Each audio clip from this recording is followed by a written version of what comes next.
की राधिके तू शांत का आहेस, काय झाले तुला?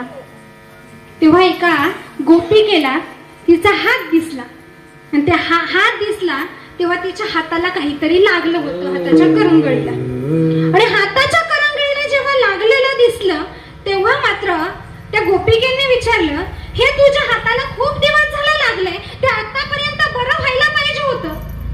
कारण शरीराचा स्वभाव आहे, आज काही लागलं तर ते 4 दिवसांना मनाने काही नाही लावलं तरी आपोआप बरं होतं.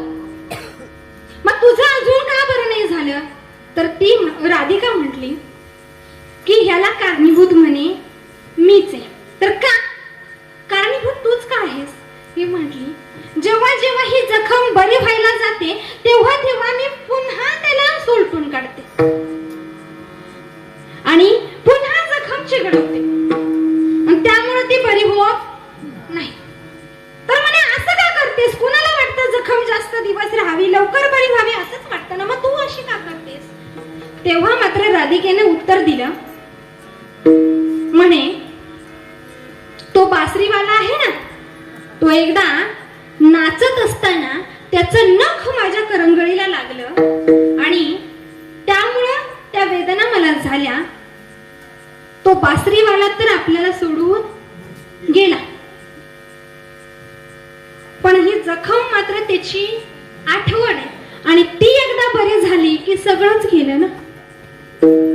ती जखम जर बरी झाली ना देवा गोपिके, तर सगळंच गेलं. आणि ती जखम आठवण आहे बासरीवाल्याची आणि म्हणून मी ती चिघळवते आणि म्हणून तिला सारखा टवकारा मारून सारखी ती जिवंतच ठेवते. एवढं प्रेम होतं भगवंतावर. माझ्या गोपिकांनी भगवंतावर प्रेम केलं. श्याम तेरी मुरली की कसम तुमसे मोहब्बत कर बैठे हैं. श्याम तेरी मुरली की कसम तुमसे मोहब्बत कर बैठे हैं.